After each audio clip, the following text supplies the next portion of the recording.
Perfecte. Bona tarda a totes i tots.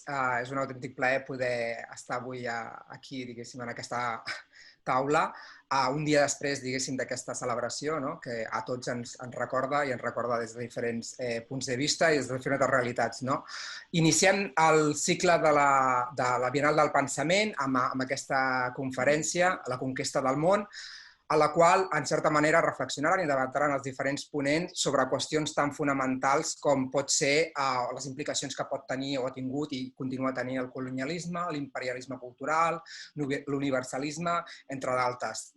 Molts dels fills de la diàspora, de les colònies i del poble rom actualment convivim, estem i som presents en aquesta ciutat en la qual, en certa manera, hem de poder contribuir en aquesta producció i reproducció. En certa manera, que ha perpetuat, en certa manera, aquesta jerarquització, aquest ordre racial, aquesta il·lusió i ficció historiogràfica que, en certa manera, perpetua aquesta memòria de l'oblit. Des de la perifèria, molt sovint, des del camp de l'antropologia, de la sociologia i de més, ens permet veure d'alguna forma des dels marges reconstruir aquesta producció i reproducció d'aquests poders, d'aquesta història, d'aquesta jerarquia i d'aquest debat tan necessari sobre la llengua, sobre la memòria física i present arquitectònica, sobre els espais, sobre els textos, etc. Llavors, només dir que és tot un plaer poder estar avui amb vosaltres en aquesta taula tan magnífica amb aquests ponents i d'alguna forma mencionar a la Fàtima Mernissi quan diu que molt sovint la història serveix per justificar aquell que parla. Res més, dir-vos i convidar-vos que de cara al novembre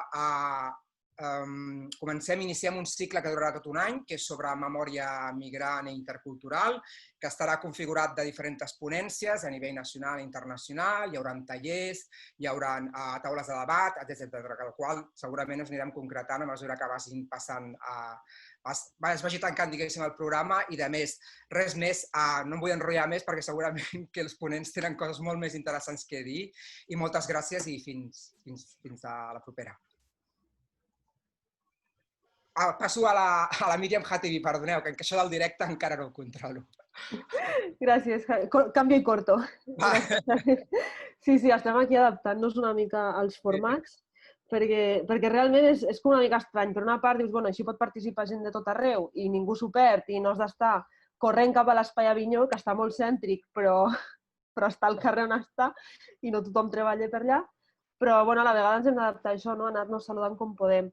Com explicava el Khalid, la idea és parlar una mica durant la tarda d'avui d'aquest 12 d'octubre, no tant com a data única i ho anirem veient al llarg de la tarda, sinó també tant les conseqüències com l'origen i els antecedents d'una data tan concreta i amb tanta càrrega històrica i tan polaritzada. Ahir ho vèiem al cas de Barcelona, per exemple, tot el que va passar a l'estàtua de Colón. Per una banda, tens una reivindicació d'una necessitat de revisió, una necessitat de reparació, amb tot el que té a veure amb el discurs colonialista i amb el discurs d'imposició i d'assimilació que s'ha estat moltes vegades des de les pròpies institucions, amb formats o colonialistes o neocolonials que s'ha estat impulsant, i per l'altra banda una manifestació de reivindicació com Colón com el gran símbol de la hispanitat i d'aquesta necessitat de reivindicar una identitat comuna que és evident que estem perdent, que és evident que la identitat comuna a dia d'avui és molt feble i aferrada al 12 d'octubre potser encara ho és més. No sé, ho anirem veient al llarg de la tarda, tampoc no vull aquí avançar-me ni trepitjar ningú.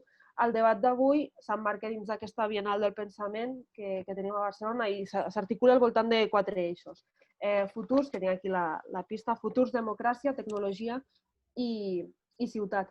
No sé si tots els assistents sou de Barcelona o del voltant, suposo que el que dèiem, amb aquesta possibilitat d'estar connectats des d'altres parts, hi haurà gent d'això que es diu de tot el territori, que està de moda, però al final sí que des de les ciutats i des del municipalisme hi ha una part molt important de construcció de noves identitats, hi ha una part molt important de construcció de noves formes d'entendre's i d'entendre'ns en societat. La tecnologia és inevitable a tots els nivells de la reflexió social i del futur que ens espera, i la democràcia no és tant si la tenim o no la tenim, sinó reconfigurar la forma en què la tenem, des de la perspectiva de Barcelona com a ciutat que es vol diversa, que es vol intercultural, que compta amb programes que són pioners a nivell europeu moltes vegades i en molts aspectes, seguim en una Barcelona on la democràcia moltes vegades no està arribant encara a tothom i on la participació política, social i civil està limitada per molts col·lectius, com és el cas doncs, de les persones sense nacionalitat que no poden votar o les persones sense papers que es veuen doncs, moltes vegades fora de les institucions i fora de poder participar en aquests espais de decisió que es volen democràtics i que es volen doncs, per tothom. No? Llavors, bueno, estarem reflexionant amb la Nadia Hindi, ella és professora a la Universitat de Granada i parlarà des d'una perspectiva molt concreta que jo crec que és bastant interessant quan estem parlant també de la construcció d'una identitat espanyola o no. Ella és professora al Departament d'Estudis Semítics a l'àrea d'Estudis Àrabs i Islàmics a la Universitat de Granada i investigadora postdoctoral. Hola, Nàdia. Bona tarda. Hola, bona tarda.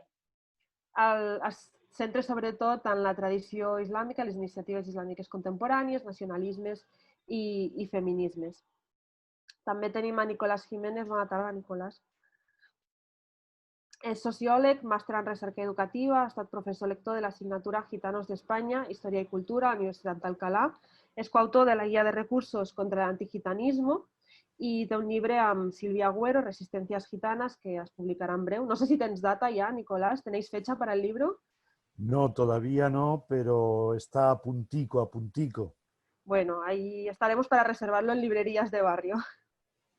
I és autor també del blog Pretendemos gitanizar el mundo, on publiquen molt sovint sobre doncs, totes aquestes reflexions al voltant de l'antigitanisme a l'Estat. Remei Sipi, que és escriptora i editora, especialista en temes de gènere. Bona tarda, Remei. Bona tarda. Hola. En temes de gènere, migració i literatura, de dones africanes, comissària d'exposicions, cofundadora de diverses associacions. Ha publicat molts articles com Immigració i gènere, en el cas de Guinea Equatorial, que és del que parlarem sobretot aquesta tarda.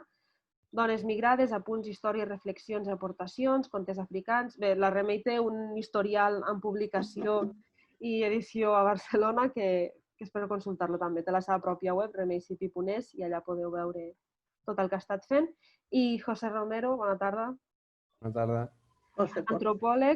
Antropòleg, doctor en Ciencias para el Desarrollo Estratégico, postdoctorat al Instituto Venezolano de Investigaciones Científicas, investigador de l'AP i treballa sobretot sobre l'antropologia històrica d'identitats polítiques a l'estat modern. Serà el punt de partida d'aquesta tarda per començar a reflexionar sobre tot això. Els que ens esteu veient a través de Facebook podeu deixar els vostres comentaris allà i els recollirem, els que siguin doncs, més en preguntes. I els que esteu connectats a través de la sessió de Zoom teniu l'aplicació per fer preguntes i respostes i el xat, i des d'allà podeu doncs, fer les vostres preguntes al llarg de la sessió. Jo les recolliré al final, les podeu dirigir a ponents concrets o en general. Poden ser reflexions en forma de pregunta, perquè com que ho tindrem escrit, podem fer els talls que considerem necessaris per ajustar-nos al temps. O sigui que les preguntes de 15 minuts, si les voleu redactar, doncs sentiu-vos lliures, cap problema, us podeu desahogar en aquest espai. Començarem pel primer bloc, que és la idea de les memòries plurals. Aquest 12 d'octubre que és sent amenaçat perquè es percep com una memòria plural, i ara sí que faig el canvi al castellà per poder estar tots alineats a l'hora de plantejar les preguntes.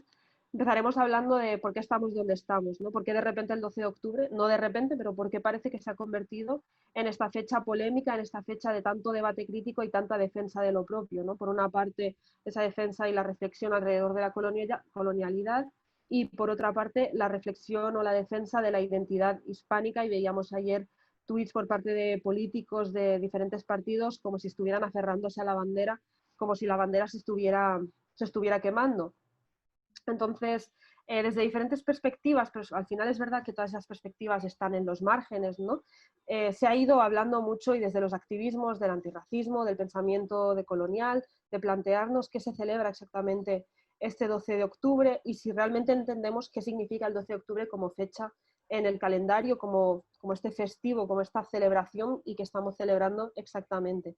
Yo quería empezar por José. ¿Qué representa esta fecha para la construcción de las identidades nacionales de España y Cataluña, y qué ha supuesto también para los pueblos colonizados y para los márgenes? ¿Este 12 de octubre como referencia o no? Vale, bueno, muchas gracias primero que todo por la invitación y bueno, gracias Miriam por la pregunta que han hecho en el primer bloque, ¿no? o para este primer bloque. Yo empezaría haciendo otra pregunta, un poco para interpelarnos desde el propio título que nos convoca, ¿no? 1492, la conquista del mundo. Y yo comenzaría preguntando no solo cuáles mundos fueron conquistados, sino quién o qué fue lo que conquistó esos mundos. Porque pensándolo un poco desde lo que se estudia para quienes venimos de América Latina, ¿no? Cuando estudiamos el proceso de colonización, la historiografía que aprendemos es la historiografía de la Reconquista, y básicamente lo que se nos dice es que nos llega una España que ya ha cerrado su proceso de reconstrucción, de reconquista de la península ibérica, cuando hay suficiente evidencia histórica para poner en cuestión esta idea de reconquista, porque justamente esta idea de reconquista, detrás de esta idea de reconquista está toda una forma de construir la memoria desde el Estado español, desde la nación española, que nos apunta no solo al 1492, sino a lo que ocurría antes de 1492, a cómo se reconstruye la idea de Europa desde tiempos anteriores a esa fecha. Porque 1492 tiene, digamos, como toda fecha clave en la historia, como toda fecha a la que siempre hay que volver, tiene, digamos, por lo menos dos dimensiones, ¿no? Una dimensión en términos positivos, porque justamente nos permite mostrar cómo a partir de 1492 ocurren o comienzan a ocurrir procesos de transformaciones históricas que van a dar cuenta de lo que algunos llaman una civilización, o lo que podemos llamar un sistema social, etcétera, ¿no? Un nuevo sistema social. Pero justo en esta idea de nuevo sistema social es donde la fecha 1492 comienza a representar también un problema. Es decir, comienza la centralidad que se le ha dado en el debate de la colonialidad, en el debate del antirracismo a 1492, si bien ha permitido mostrar todos los desastres que ocurrieron desde 1492 para acá, si bien ha permitido mostrar la constitución colonial de la modernidad, ha dejado por fuera otras cuestiones. Y estas otras cuestiones tienen que ver con, como decía hace unos segundos, con cómo era el mundo antes de 1492 y qué es exactamente lo que llega a eso que llamamos Nuevo Mundo. A eso que llamaron el Nuevo Mundo. Que es el Nuevo Mundo desde aquel lado del Atlántico, en las Américas, pero también es la idea de que acá se estaba construyendo un nuevo mundo. Entonces al final tendríamos que, como decía al principio, volver a la pregunta de qué fue lo que se expandió, qué fue lo que llegó al otro lado del Atlántico, qué fue lo que ocurrió durante esa llamada reconquista.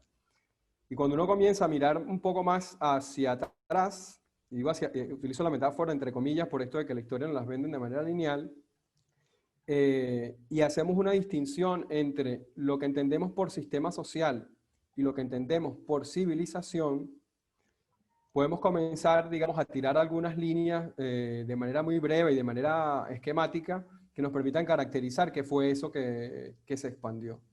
Porque normalmente cuando se habla del 12 de octubre desde una perspectiva decolonial, desde una perspectiva antirracista, se asume de entrada que estamos hablando de un sistema social que llamamos el sistema mundo moderno colonial, ¿no? Se parte de el análisis desarrollado por Immanuel Wallerstein a partir de los marxismos negros para dar cuenta de que ese sistema mundo moderno tiene una cara oculta que es la colonialidad. Pero hay un montón digamos, de elementos de orden historiográfico que por razones de tiempo no me da para comentar, que ponen en cuestión esta idea de que a partir de 1492, o como algunos también señalan, durante el largo siglo XVI, se haya gestado la construcción de algo enteramente nuevo. Y se termina presentando 1492 como una fecha que marca una transformación sin solución de continuidad. Cuando comenzamos a quitarnos los velos, quitarnos los lentes de mirar a 1492 como una fecha que parte la historia en dos, y comenzamos a mirar la historia europea, sobre todo a partir del siglo X, nos vamos a dar cuenta, como por ejemplo ha mostrado de manera muy extensa Geraldine Henn en su libro La invención de la raza durante la Edad Media, que ya encontramos los dispositivos que luego van a ser instalados en los lugares donde Europa se expande desde muy temprano. Los encontramos desde el siglo X. Pero además la propia idea de raza, que tanta polémica hay alrededor de su origen, una de las, digamos, de las discusiones que se plantea es que la idea de raza está asociada a la pureza de sangre, no a la idea de humanidad. Y aquel que tenía raza era aquel que no pertenecía a la religión correcta. Y era aquel a quien, siendo incluso bautizado, por pertenecer a una raza, era sujeto de sospecha. Pero esto no es una cuestión exclusiva del mundo después de 1492, insisto. Esto es algo que viene ya desde el siglo XII, cuando comienzan la expulsión de los judíos. La más antigua conocida es la que se produce en Inglaterra, cuando los mongoles entran en el horizonte europeo. La primera respuesta que da Europa, la primera respuesta que da la cristiandad, y digo cristiandad, no cristianismo, es que ese es un pueblo, una tribu perdida de Israel, y que los judíos al interior de Europa conspiraban con esta tribu perdida para que acabaran con la cristiandad, para que invadieran a la cristiandad. Y usando un argumento que hoy puede sonar muy común en los medios de comunicación cuando se hablan de los llamados refugiados, y las personas que son forzosamente desplazadas de sus territorios producto de las guerras que promueve Occidente. La primera vez que se plantea, o por lo menos la referencia más antigua que conocemos, que se plantea en Occidente, la amenaza de los refugiados por que pudieran estar escondiendo su verdadero origen. Pensemos que en la actualidad uno de los argumentos que se da en Europa con respecto a la política migratoria, la política de refugio, es que los refugiados que vienen de Siria, por nombrar un ejemplo, no sabemos si son terroristas o no. Y hay que encontrar mecanismos, dispositivos para diferenciar quién es terrorista y quién no. Pues esto ya lo realizó la cristiandad cuando los mongoles aparecieron en el horizonte europeo. Y fue la primera vez que se ordena a los pueblos judíos marcarse. No hubo que esperar a Hitler para hacerlo. Tampoco hubo que esperar a Isabel la Católica para hacerlo.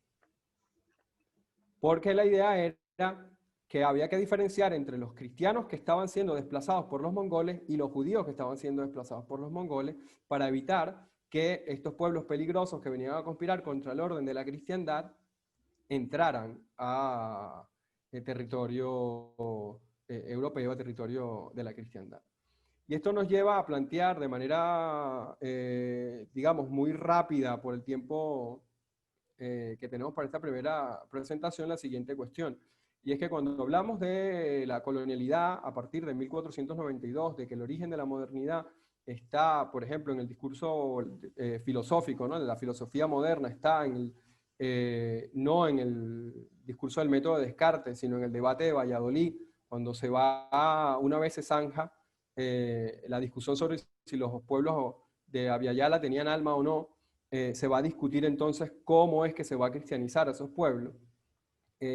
Cuando partimos desde allí, solemos periodizar, sobre todo a partir de los aportes del filósofo argentino-mexicano Enrique Dussel, que existe un primer momento teológico de la modernidad, que es la modernidad temprana, esa modernidad del debate de Valladolid. Luego existe otro segundo momento, que sería una modernidad ya madura, que es la modernidad de la Ilustración, y estaríamos enfrentándonos a una modernidad, en estos momentos, una modernidad tardía. Lo que yo digo a ese respecto es que, atrapados en la idea del sistema social, no nos estamos dando cuenta que hay un nivel civilizatorio, y que ese nivel civilizatorio lo evidenciamos no pensando exclusivamente en la modernidad, sino mirando cómo a partir del Concilio de Nicea se crea un horizonte civilizatorio que está vigente hasta nuestros días. La separación entre espíritu y materia que es propia de la primera cristiandad, luego va a ser, digamos, para ir cerrando, va a continuar con la escolástica, va a continuar con la ilustración, solo que lo llamamos racionalismo versus materialismo, pero es exactamente la misma separación, y por lo tanto yo prefiero hablar de una cristiandad temprana, una cristiandad madura, escolástica, tomista, y una cristiandad tardía, que es esta modernidad en la que nos encontramos. Y 1492, en ese sentido, lo que abre las puertas es para que, primero, al interior de Europa, las contradicciones comiencen a profundizarse de tal manera que se abra la posibilidad a un proyecto de pretensión secular que termina en eso que llamamos modernidad, pero al mismo tiempo se dan las condiciones para que esa civilización comience su tránsito a la planetarización. Una planetarización que no será posible sino hasta entrado el siglo XIX, ¿no? Y que su cierre es la Conferencia de Berlín. Termino. Lo dejo hasta aquí por el momento. Vale.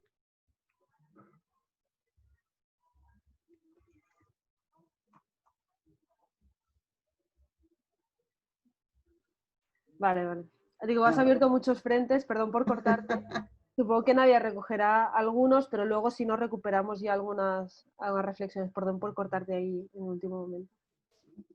Vale, pues vamos con Nadia y siguiendo con esta reflexión sobre el 12 de octubre marcado como fecha de la colonialidad y hacia dónde también se marca esa idea de colonialidad. Muy bien, pues yo creo que José ha puesto muy bien el marco, ¿no? Tan complejo y que abarca tantos siglos y tantas dinámicas y que ha afectado a tantas comunidades diferentes, ¿no? Entonces, yo lo que voy a hacer ahora es un poco centrarme en lo relacionado al Andalus y a la identidad islámica en España. Bueno, para mí el 12 de octubre, ¿cómo se conmemora? Yo siempre lo que he percibido desde fuera es que lo que se está conmemorando es una hispanidad con España en el centro, ¿no? De esa hispanidad y de una España que además se siente como amenazada, como lo que tú decías, se está agarrando a la bandera. Y lo que paradójicamente invisibiliza eso, porque yo creo que se siente como algo asumido, es que esa España se ha construido a sí misma a través de su expansión y de lo que acaba de narrar José. Y también se ha hecho a sí misma a través de un intento, y ahí es donde voy a meterme, ¿no? en el tema este concreto, de un intento de extirpación de los moros o de lo moro y de una posterior ambivalencia y de un binario dicotómico respecto a lo islámico, tanto lo de dentro como de lo de fuera, ¿no? Bueno, no sé si alargarme mucho lo que es la cronología, pero bueno, voy a hacer un breve resumen. Tenemos unos 8 minutos, así que... Vale. Bueno, unos meses antes del 12 de octubre, el 2 de enero de 1492, el último bastión islámico de la península ibérica cayó en manos de los conquistadores católicos que decían que habían culminado con su misión, que era la reconquista, ¿no? La reconquista. Lo primero que se hizo fue expulsar a los judíos, se inició un proceso de gestación de la nación española y unos años más tarde, en el 1500, el cardenal Cisneros, inquisidor de Castilla, violó las capitulaciones y mandó quemar a los libros de la madraza.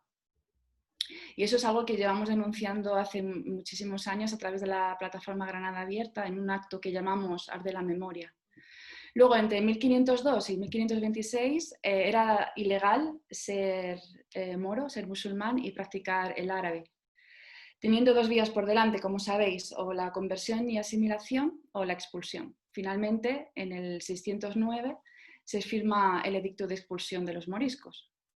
¿Vale? Este proceso pretendió extirpar la identidad árabe-islámica de la península para construir una identidad exclusivista española y europea. Lo que quería España en ese momento, sus dirigentes, era que sea europea, ¿no? Parecerse a Europa, tal como ha mencionado José, ¿no? Ese proceso ha empezado antes, en el norte de Europa. No obstante, es imposible borrar 8 siglos de una larga historia rica y compleja como la de Al-Ándalus, de modo que el Islam y Al-Ándalus formaron parte intrínseca de la cultura de esta tierra. Solo hay que ver la lengua, la cultura, en diferentes aspectos.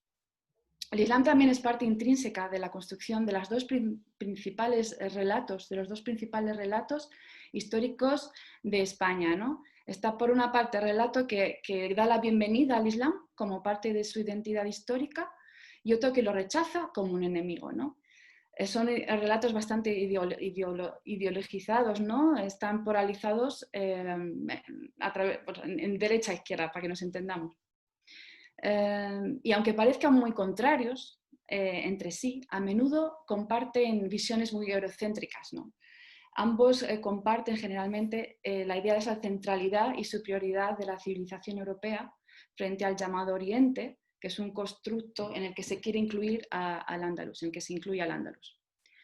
Es así que España ha sido forjada en oposición a ese otro histórico, musulmán, moro, y por ello ha hecho que personas que han habitado estas tierras sean vistos como de otro lugar lejano, distante, y que además encarnan ciertos rasgos culturales inferiores, pertenecen a una religión equivocada y por lo tanto son inferiores. Así que el Islam se construye como el otro, con el que se volverá a encontrar Europa y España allende de las fronteras, con el colonialismo español y europeo de los siglos XIX y XX. Y luego con la migración de la segunda mitad del siglo XX. Entonces, desde el punto de vista árabe-islámico, esta experiencia colonial que nos ha atravesado a todos y que ese moro de aquí se convirtió en el moro en Marruecos, en el moro en Argelia, desde el punto de vista de árabe-islámico, ¿no? Es muy común encontrar ese nexo entre Al-Ándalus, por una parte, con las experiencias de colonización moderna, ¿no? del siglo XIX, siglo XX, concretamente con la colonización de Palestina. Aunque ambos corresponden a periodos históricos distintos, ¿no? Como ya apuntaba José, el eje de superioridad e inferioridad está presente en ambos, lo que acabó produciendo una limpieza étnica, ¿no? En todos estos casos. Hay un ejemplo de esto que me gustaría mencionar, es la trilogía de Granada de la autora egipcia Radwa Ashur, en la que narra el destino de una familia granadina después de la conquista de Granada y de América. Esta novela muestra en realidad, habla de esta familia, pero lo que está mostrando al mismo tiempo es un correlato de la historia palestina. Y en el fondo hay una denuncia al memoricidio y al etnocidio de los sujetos tanto andalusíes como palestinos. Y eso acompaña mucho, ¿no? Muchos de lo encontramos en imágenes poéticas, en novelas, en estudios críticos, ¿no? Todo este aspecto, ¿no? Que une ambos periodos pues, lejanos en el tiempo. Luego, lo que tenemos en Granada, además, bueno, primero, no he dado las gracias, muchas gracias por incluirme aquí, por traer este cachito de Granada en Barcelona.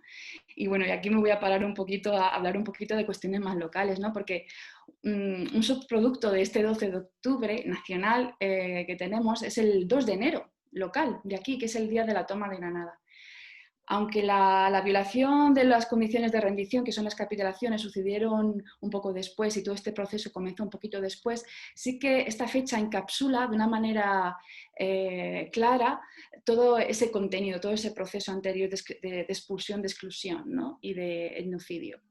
Y está encapsulado en esa fiesta, lo que representa en esa fiesta y que es tomado y celebrado sobre todo por los sectores más racistas y más de extrema derecha. De modo que es una festividad que tenemos aquí totalmente antidemocrática, xenófoba, que claramente atenta contra la identidad árabe-islámica, ¿no? Y judía, a favor de ensalzar esa narrativa histórica nacional católica, ¿no? Y es gracioso ver también en la población en general, ¿no? La población supuestamente acrítica, que se hace partícipe del folclore, porque en todas estas fiestas tiene que haber un folclore, ¿no? Para también atraer y hacer popular la fiesta, pues posiblemente no es del todo consciente realmente de los hechos que ese evento encierran, ¿no? Y lo que le representa para los vecinos, para la población mora, ¿no? Sin embargo, también hay una parte de la ciudadanía, yo creo que cada vez más crítica y con una participación importante también de la comunidad musulmana aquí, que lleva luchando desde 1992, ¿no? Y se lleva organizando anualmente para que esa fecha sea eliminada, ¿no? Del calendario. Y bueno, ya seguimos también. Lo dejo aquí. Muchas gracias, Nadia. También muy interesante la idea de ese subproducto, ¿no? De esa identidad nacional global, pero también esas diferentes, acompañado del folclore, pero también esas celebraciones nacionales en días concretos y en regiones más concretas, donde además se hace más evidente esta polarización, ¿no? Porque al final estás celebrando prácticamente en contra de tus vecinos sin ser muy consciente, que quizás desde la perspectiva del 12 de octubre es tan general que igual se nos queda muy lejos, pero al hablar ya de cosas muy locales es como que se nos hace muy evidente. Seguimos hablando también de esa idea de colonialidad y la construcción de España y de esta idea de hispanidad y bueno, desde el centro hacia todos los márgenes, hacia donde España ha crecido o se ha querido ver creciendo. Y creo que, Remei, va a ser muy interesante que nos cuentes también el caso de Guinea, ¿no? Y esa perspectiva. Muy buenas tardes. Muchísimas gracias por incluirme en este panel, porque generalmente Guinea Ecuatorial es un país colonizado por España, pero que se habla poco. Para empezar, la fecha del 12 de octubre, como guineana que soy, tiene unas connotaciones muy específicas, ya que fue la fecha escogida para la declaración de la independencia. Y no precisamente porque los guineanos eligieron esta fecha, ni mucho menos. Es una fecha significativa para el pueblo guineano. Puede decir que fue una imposición de las autoridades coloniales de la España franquista. Y esto me lleva a la siguiente pregunta: ¿qué esconde esta fecha? ¿Qué se celebra en realidad? Resumiendo, podemos decir que la efemérides en sí pretendía exaltar el hecho del desembarco de Colón en tierras americanas, lo que inaugura una de las épocas de mayor oprobio para la humanidad, al presentar el inicio de la colonización de todos los pueblos amerindios y la subsiguiente trata de comercio de hombres y mujeres africanos esclavizados por parte de todas las potencias occidentales de la época, con España, Portugal, Inglaterra en la cabeza. Respecto a España, en aquel momento era un imperio en construcción, pero en cuyo seno pervivían las consecuencias, o sea, pervivían las consecuencias de las guerras fratricidas, en cruzadas de religiones que supusieron de facto una dramática dimensión de toda la población autóctona de religión islámica, de religión judía, pero a su vez arrastró a la población africana que residía en la península en aquel entonces y otras. Si a esto le unimos la sangría de población peninsular que embarca hacia América y las diferentes aventuras del Imperio Español en Europa, tenemos una población diezmada y una economía absolutamente infraccionista. Podemos hacer así una cierta idea de qué es lo que celebramos.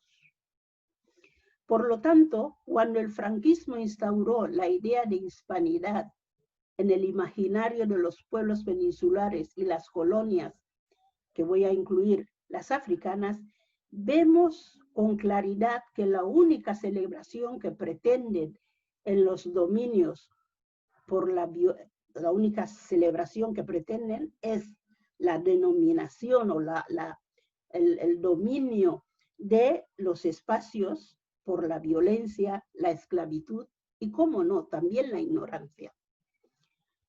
Siendo una de las expresiones comunes de la forma de dominación planteada desde conceptos de hispanidad, la eliminación total de las formas de nombrar los propios territorios y sobre todo las lenguas y culturas autóctonas mediante la espada y la evangelización.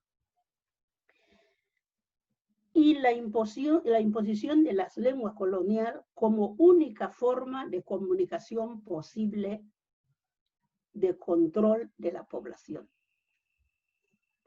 Así como hablamos del caso de América, de la nominación autóctona de Abya Yala y la eliminación de todas las culturas y etnias autóctonas, es que en el caso de Guinea Ecuatorial, la anulación de nuestras lenguas cultural, la representación cultural de todo índole. Saben ustedes que en Guinea Ecuatorial tenemos diferentes grupos étnicos, los Bubis, los Fam, los Anomeneses, los Ndowe, los Bisio. Lo único que hicieron es imponer la identidad colonial como lo único importante y posible. Y esto genera una población alienada y dependiente. Estamos, pues, ante realidades nacionales, en el caso de Guinea, con territorios propios bien definidos culturalmente e incluso culturas milenarias. Sistemas de regulación jurídica propia, con organizaciones políticas que definen los distintos centros de poder, con tradiciones y convicciones propias. Y como más importante, con una comunidad que sustenta todos sus valores que a partir de la colonización se ve obligados a compartir territorio que hasta la fecha eran propios. Cada uno tenía su territorio, pero entrado los colonos ya en la época de las independencias nos obligan a vivir en territorios conjuntos. En 1968, España intentó con malabarismo conseguir la cuadratura del círculo, uniendo realidades diametralmente opuestas y potencialmente conflictivas. Hasta la fecha tenemos conflictos, los pueblos que formamos la Guinea Ecuatorial como país. El 12 de octubre de aquel año, fecha significativa para Guinea Ecuatorial, España concede una independencia de manera forzosa. Unió aquellos territorios y pueblos, como he dicho anteriormente, pero lo realmente recurrente es que a pesar de la advertencia planteada por los diferentes grupos étnicos y muy particularmente por los Bubis, la madre patria, entre comillas, se empeñó en imponer un elemento que ya apuntaba manera de sanguinario, Francisco Macías. Desde la fase que hemos llamado y que se llama en los libros Conferencia Constitucional, para controlar y dirigir el destino futuro de aquellas comunidades. El resultado fueron 11 años de férrea dictadura, asesinatos masivos, cierre de fronteras, regresión en todos los órdenes, miseria y la gran exclusión de algunos pueblos minoritarios como el pueblo Bubi. Todos los mecanismos del poder sobre las minorías. La responsabilidad de España debería haberse diluido en el tiempo después de conceder la independencia. Pero sigue estando ahí esta presencia. Se nota en sus efectos. Tal es así que el presente hoy presidente de Guinea Ecuatorial, Teodoro Obiang Nguema, fruto de la etapa anterior, Este hombre, brazo ejecutor de la inmensa mayoría de las fechorías de su tío mentor Macía, igual que este, tuvo que contar en 1979 con el respaldazo de España para llegar al poder y continúa en la actualidad teniendo el arrope, diríamos, el consentimiento de España. La inexistencia de una voluntad de cambio ha quedado patentizada en todo este tiempo. Los abusos de poder, el nepotismo clánico, las confiscaciones, el egoísmo exasperado, la opacidad, las mordidas, en fin, podía hacer un etcétera largo, acabaría diciendo los asesinatos extrajudiciales contra las minorías de este país.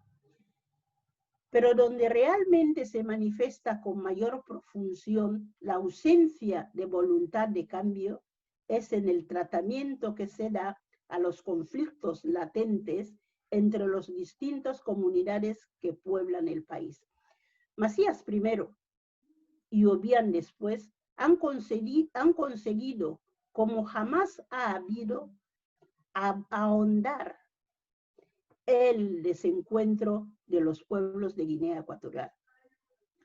La desafección bubi por la nación, no se sienten pertenecientes a la nación de Guinea, es cada día mayor por los abusos, chantajes, discriminación, exclusión de padeceres, no diría tanto exclusión como no forman parte de lo que podríamos decir el Estado de Guinea Ecuatorial, no solamente los bubis, otras minorías del país de Guinea Ecuatorial. Para mí, el 12 de octubre siempre de partir de anteayer, 52 años, la Guinea Ecuatorial, la independencia, celebrar el 12 de octubre como una fecha cuando creo que no es menester hacerlo. Muchas gracias, Remei. La verdad es que clavada, 10 minutos, ya estaba yo desactivando el micro para avisar y ya lo llevabas bien cronometrado. Sí. Sí, sí. Muchas gracias también por esas reflexiones acerca de las consecuencias también para la pluralidad de identidades nacionales en Guinea, ¿no? Que también ha sido, la consecuencia no es solo esos procesos colonizadores también a nivel de pérdida de cultura y de explotación económica que están allí, que quizás tenemos más claras, pero también esa dificultad para construir una cohesión después en un país en el que la independencia ha sido forzada y en el que el proceso ha sido también traumático, ¿no? De alguna forma. Vamos ya con la última reflexión en este bloque con Nicolás. Si te parece, te doy los 10 minutos y te aviso si te pasas. Muchas gracias. Y muchas gracias por haberme invitado y por haber organizado este acto. Si bien lo primero que yo advertí cuando fui invitado es que no formaba parte del esquema central de esta Bienal de Pensamiento, lo cual pone en evidencia la marginalidad de nuestras perspectivas. Es un programa paralelo, no es el programa central. Esa es la relevancia que se nos da desde el poder y es bueno que lo tengamos en mente. Claro, el 12 de octubre se celebra la Hispanidad y efectivamente tenemos desde hace muchísimo tiempo un problema con qué es la españolidad, cuáles son las identidades que la conforman.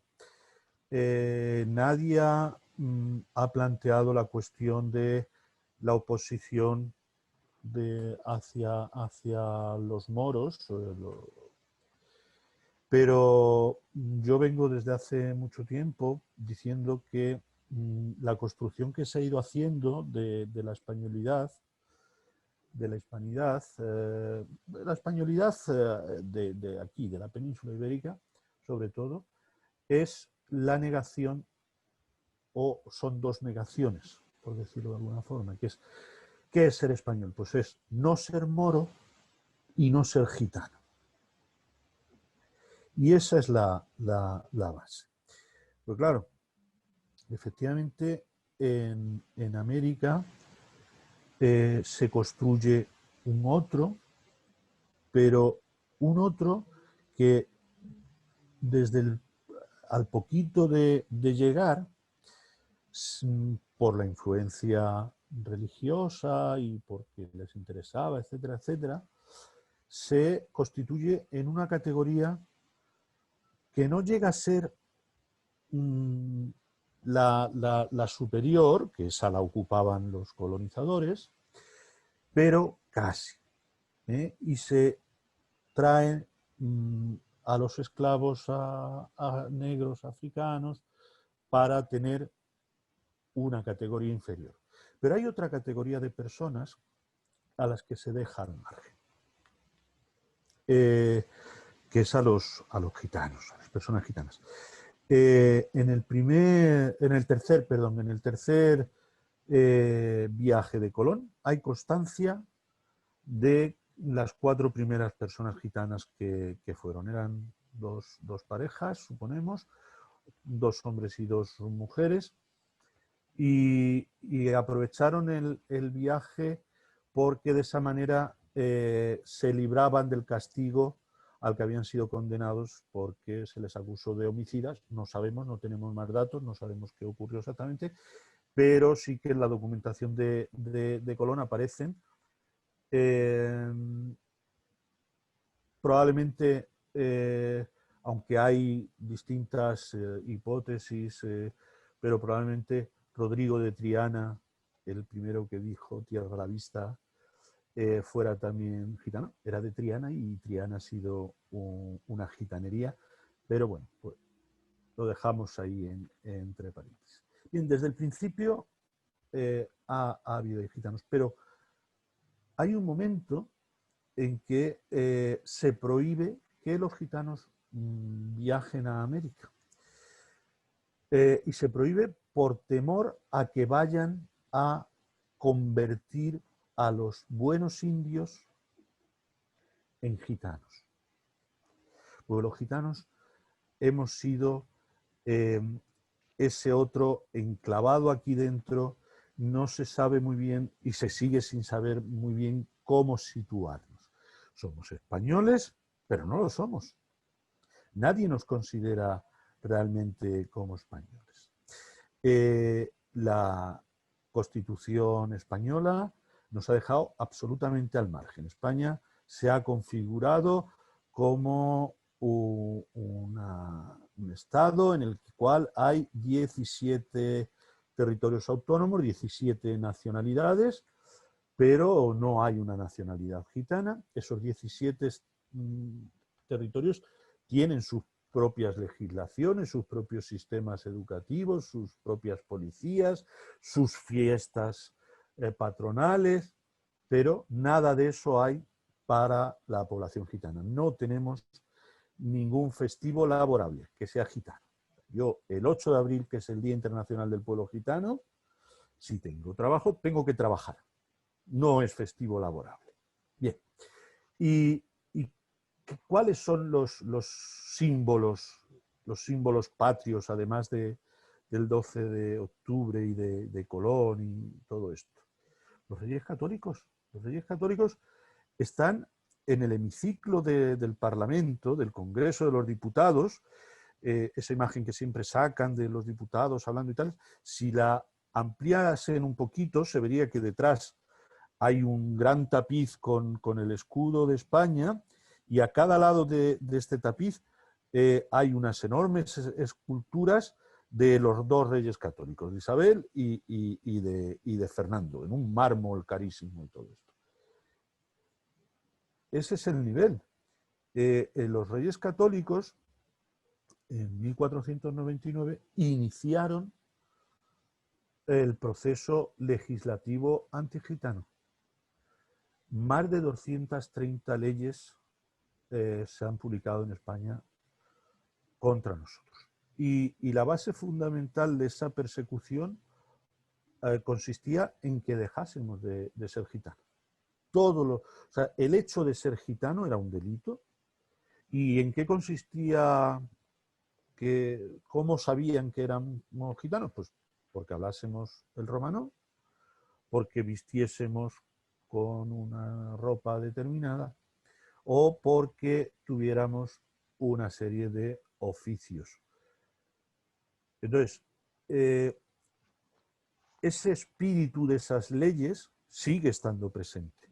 Lo que hoy se pretende con la población gitana es exactamente lo mismo, que dejemos de ser gitanos, que no se nos vea, que no se nos perciba.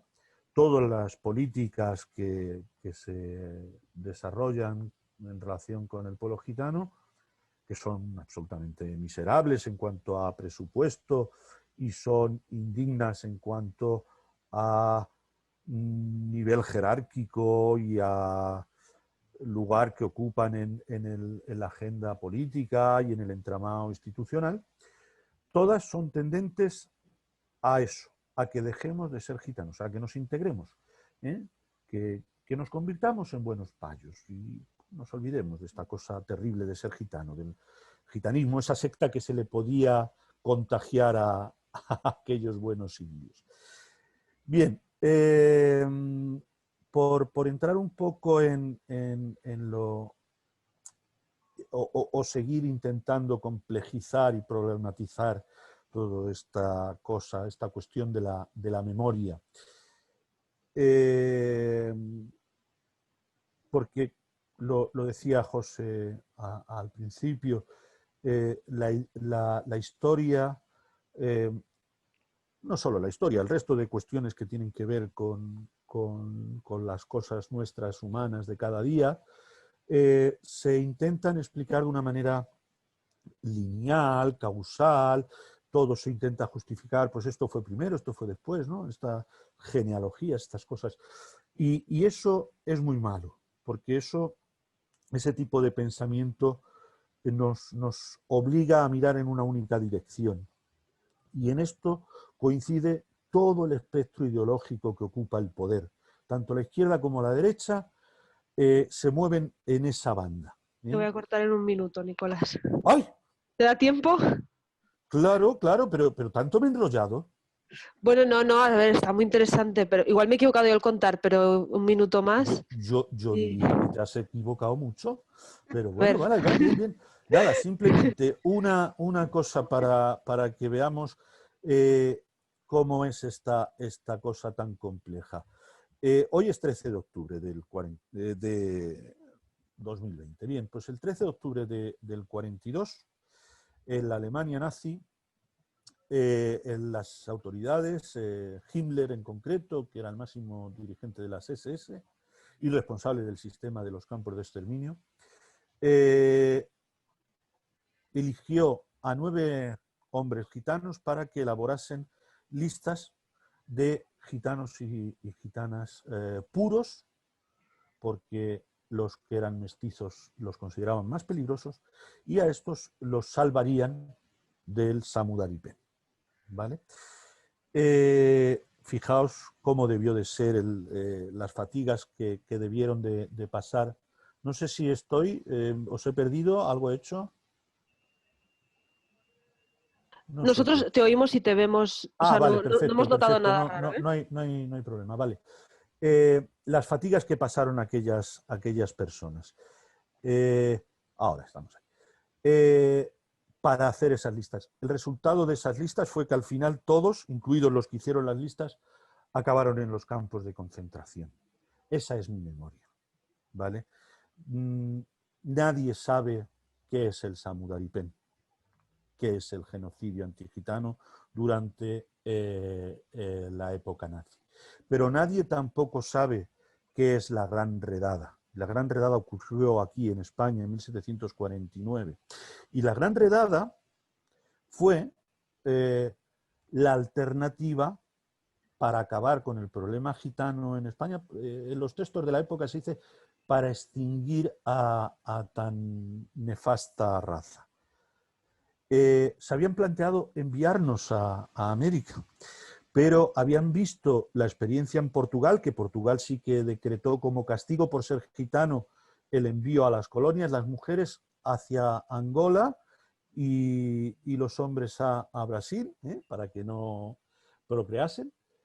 Vieron esa experiencia, vieron que no funcionaba y decidieron que no, que era más fácil, más barato y más todo capturar a toda la población gitana residente en ese momento en España, eso fue la Gran Redada, y separarlos también por género, por sexo, perdón.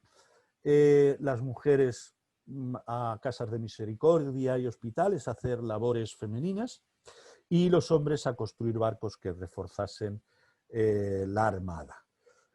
Tampoco nadie sabe qué es la Gran Redada. Estas son mis memorias y este es falta, además de que falta este relato y esta conciencia, esa ignorancia es abismal, es brutal y lo es por todas partes. En la gente que debería de estar más consciente de estos temas y en la gente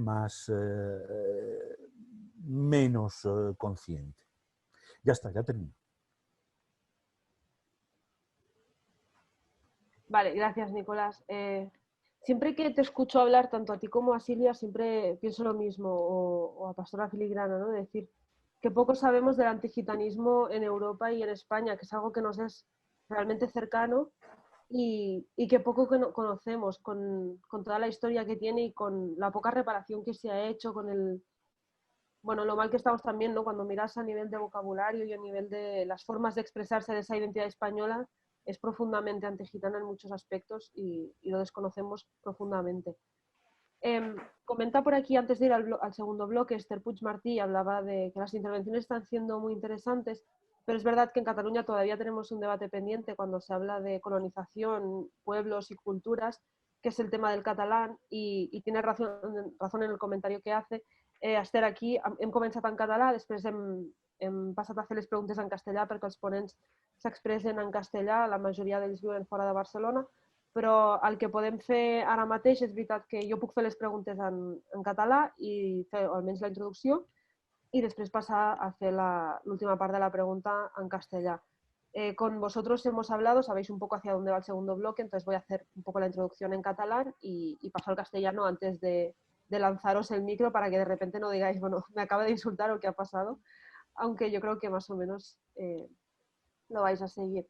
Al segon bloc, bàsicament, parlem una mica també de tota la perspectiva democràtica, no? Estàvem parlant de com la Bienal al final s'articula al voltant del debat sobre el futur, sobre la democràcia, sobre la tecnologia i sobre les ciutats, i també la democràcia al final, en una, com dèiem al principi, no? Una ciutat, un estat que es vol plural, que es vol defensor dels drets humans, com és el cas de Barcelona, necessita la participació de totes les persones i de tothom. Agafant el 12 d'octubre com a referència, podem parlar de recuperació de memòria plural de diferents pobles i d'històries. Volviendo otra vez, ¿podemos hablar de entender esa democracia en un marco europeo, entendiendo una forma de recoger esta democracia que realmente mira hacia los márgenes, cuando ya hemos estado hablando durante mucho rato, y eso que han quedado muchísimas cosas fuera, ¿no? Pero hemos estado hablando de todas esas consecuencias de la colonialidad y todos esos pueblos que o ha dejado fuera o ha intentado anular esa idea de colonialidad y esa construcción de España. Entonces, ¿podemos ahora hablar de la recuperación de la memoria plural? ¿Hay alguna forma de recuperar un poco ese punto o ese nexo común entre los pueblos? Y empezamos, si queréis, en el mismo orden que antes con José.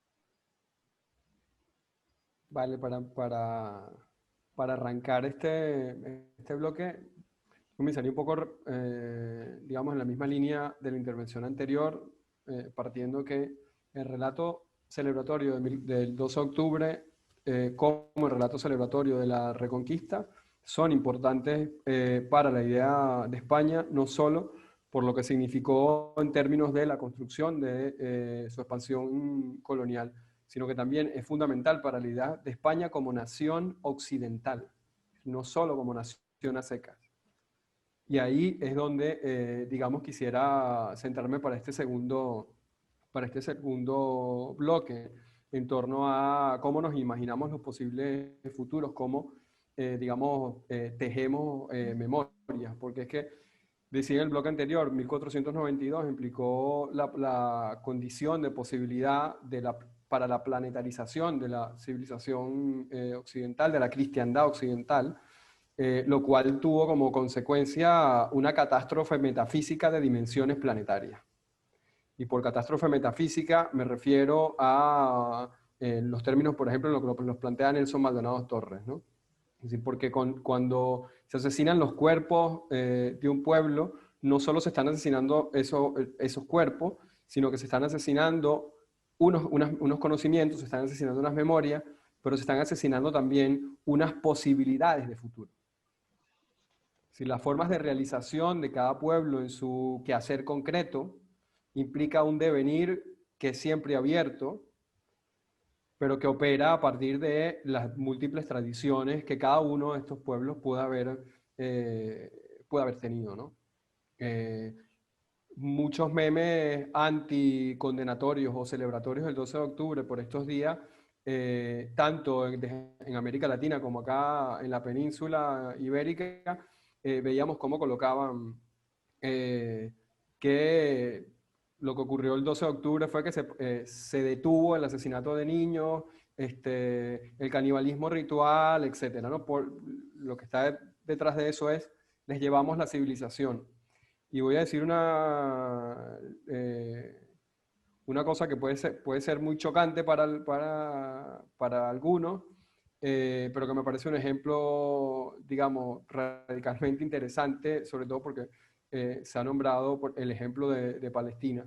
Es decir eso para pensar el 12 de octubre es equivalente, metafóricamente, a decir que el Estado de Israel se debe al exterminio nazi.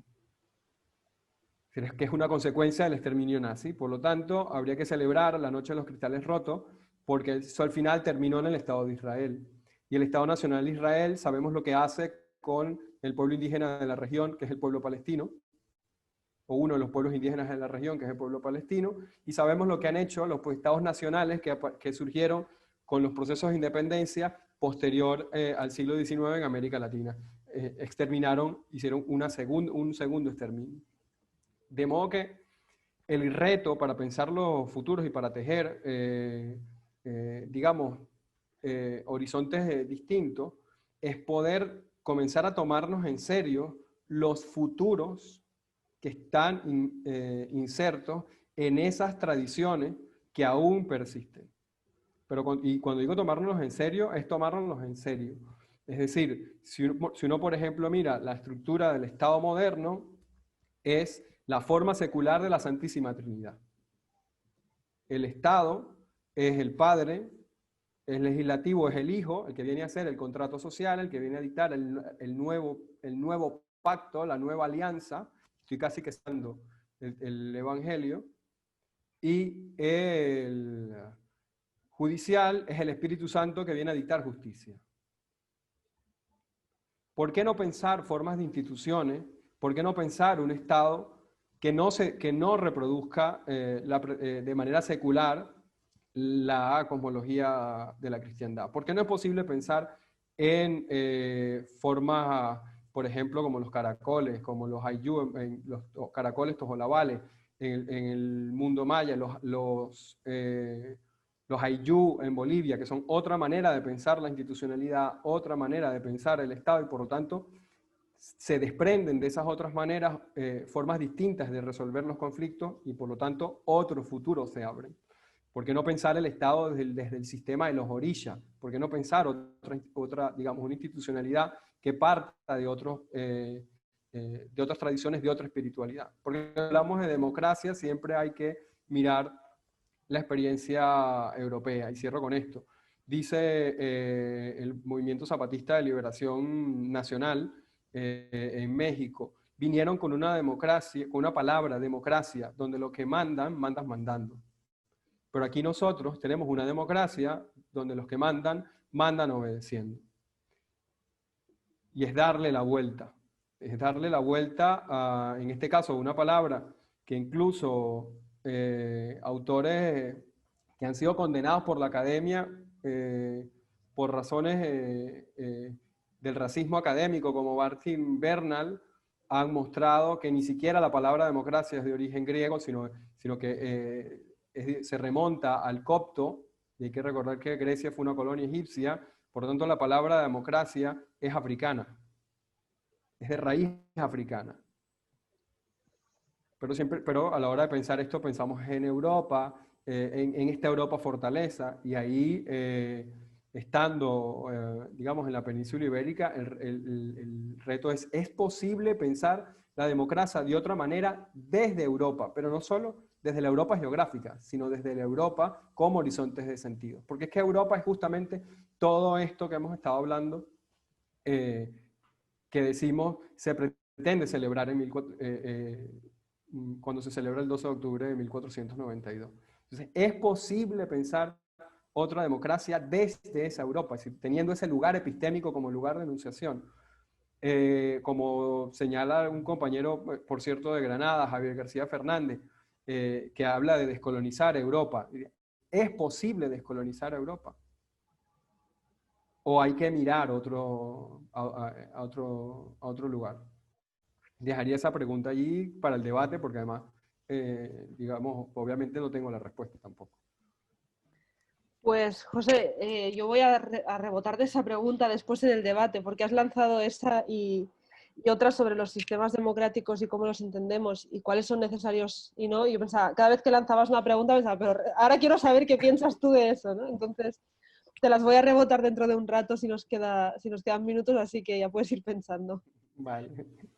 Vale, pues Nadia, recuperando también un poco la misma pregunta, ¿no? ¿Podemos realmente entender una forma de democracia nueva que esté desvinculada de la colonialidad en la sociedad en la que estamos hoy?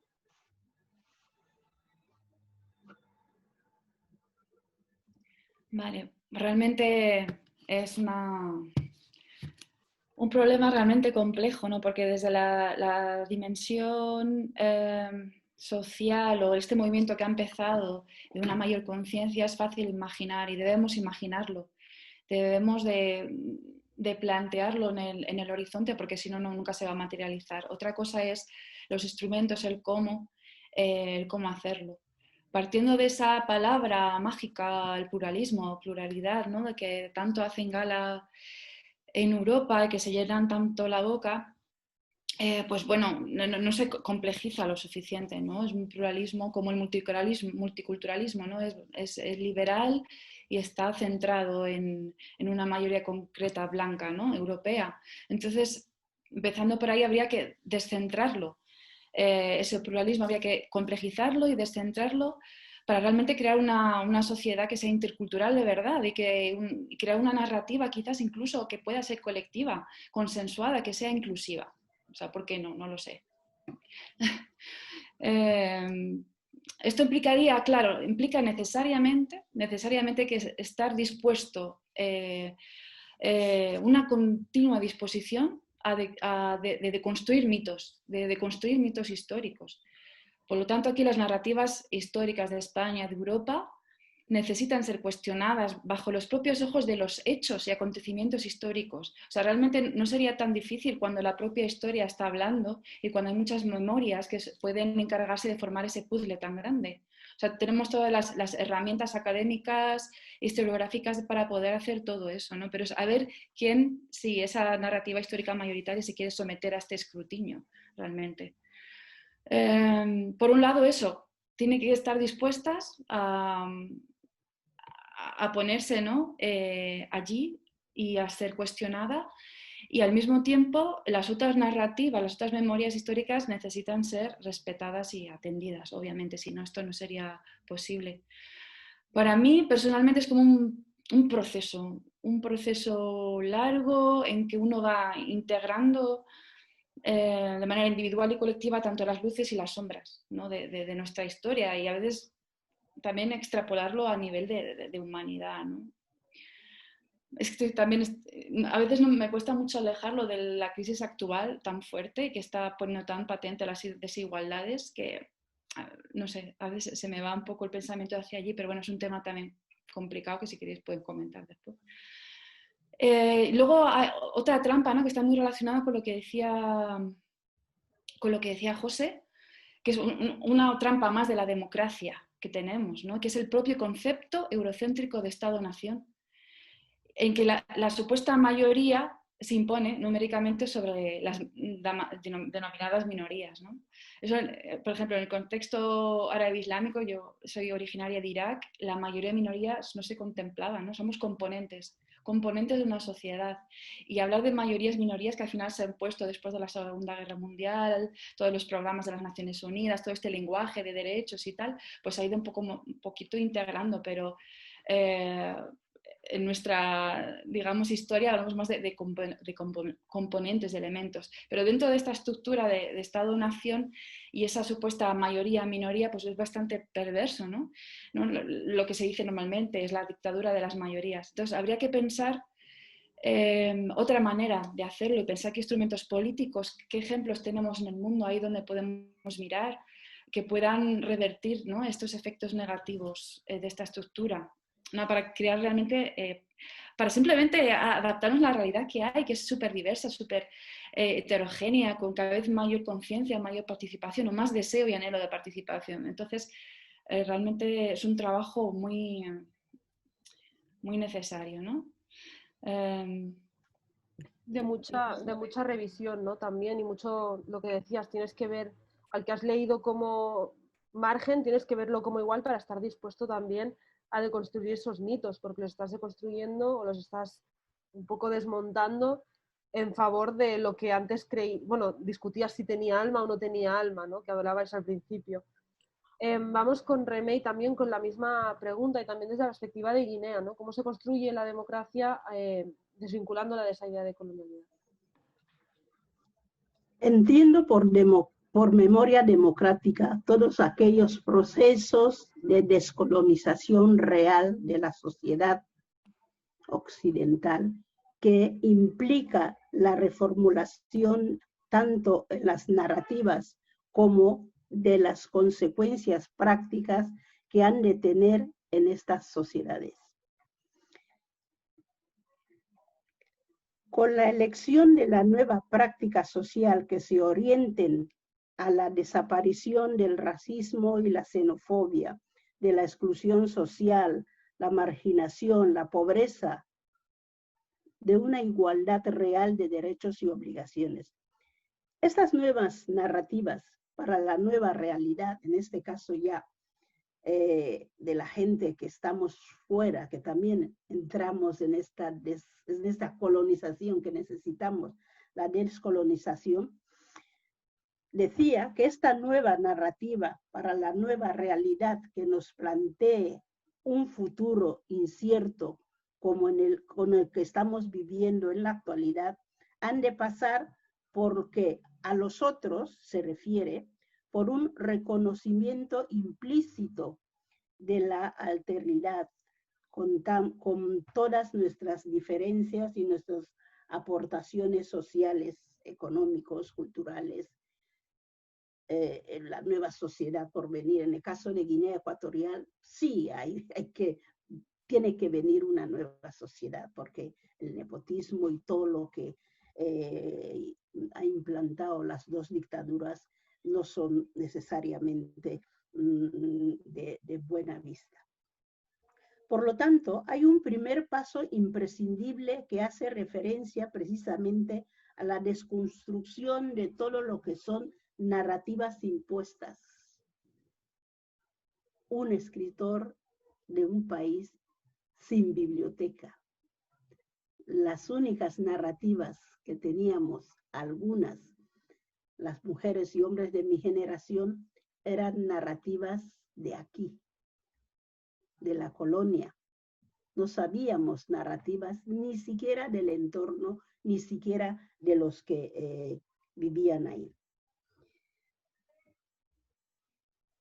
Por tanto, hay un primer paso imprescindible que hay que hacer, que es incluir los otros en la narrativa real.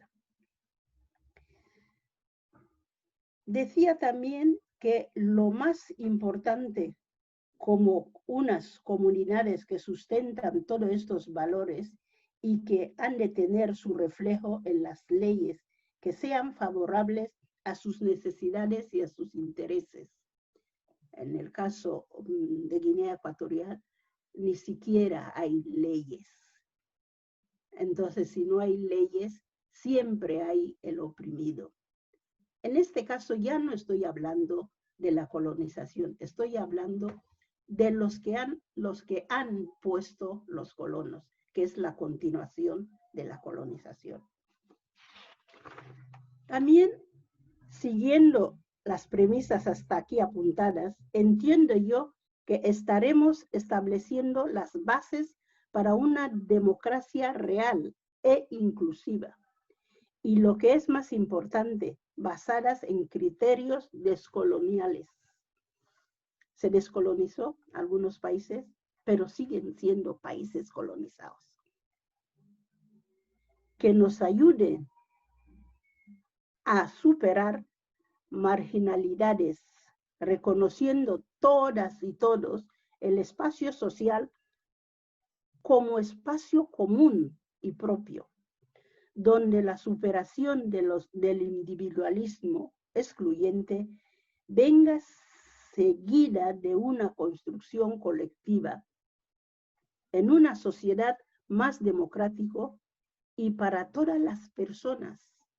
En el caso de mi pequeño Guinea Ecuatorial, la sociedad no está diseñada para todas. Por lo tanto, hablar de democracia, por mucho que me ha encantado que el compañero José dijera que democracia es palabra africana, contentísimo, pero qué casualidad que, por ejemplo, los 48 países del África, del sur del Sáhara, esa palabra no existe ni ha existido. Por lo tanto, yo entiendo que hablar de una democracia es intentar que desaparezca el racismo, la xenofobia, la exclusión social, las pobrezas. No se puede erradicar de la noche a la mañana, pero sí hay que poner los caminos para llegar a conseguirlos. No sé si mis minutos están completos. Gracias. Gracias, Remey, gracias. Más bien, te iba a avisar. Y ahora, Nicolás, que ahora sí que me voy a asegurar de cogerlo bien y si te pasas no pasa nada, por si antes he sido injusta, así hacemos las paces. Pero yo supongo que el concepto de democracia y la idea de participación, al final cuando hablamos de la colonialidad también estamos hablando muchas veces, cuando hablamos de márgenes, de temas relacionados con los papeles, con la burocracia. Pero en el caso del antigitanismo no hay un tema de papeles o de NIE o el derecho a voto sobre el papel debería estar, ¿no? La participación en democracia sobre el papel al menos debería estar. Sí, las personas gitanas en España somos ciudadanos de pleno derecho, tenemos todos los derechos, pero el problema es ejercerlos. ¿Cómo se participa si vives en un gueto y has sido machacado y perseguido y no tienes porque te lo impiden, porque está todo pensado para impedírtelo, para que desarrolles las escuelas? Son guetos, hay más de 500 escuelas gueto en España. Escuelas donde solo van niños gitanos y donde los maestros y las maestras son payos y payas y van con miedo cada día a esas escuelas. Y entonces, imaginad lo que están enseñando, si es que enseñan algo.